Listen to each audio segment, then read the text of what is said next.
Hi, I'm Sophie, and welcome to Audiorista's Quick Start videos. In this video, I'll explain what you need to know about collections, which is one of the most important features of Audiorista. Your collections are found under Content. A collection is what groups together your content to create feeds, carousels, and more. It can be used for broad collections such as content categories, subjects or topics, or narrow groups like a music album or playlists.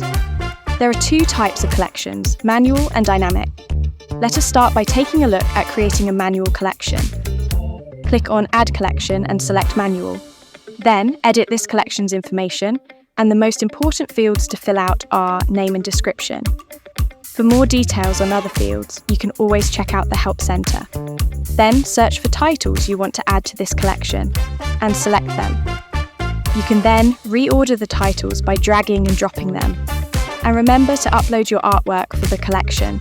The most used is the 16:9 banner format, and the square 1:1 format is also an option. Finally, hit Save on the bottom right. Let us now take a look at creating a dynamic collection. A dynamic collection works a bit differently than a manual collection. Instead of searching and adding titles to your collection, it pulls in titles based on content tags. First start by clicking Add Collection and select Dynamic. Next, fill in the details about the collection. Select the formats of the titles you want to be part of the collection by choosing between all for a mixed collection, or only audio, only ebooks, or only video. Start typing the tag you want to use for the grouping of this collection. And again, remember to upload your artwork. Finally, hit Save at the bottom right of the screen. And that's it, you're done. We have now covered the basics of creating collections.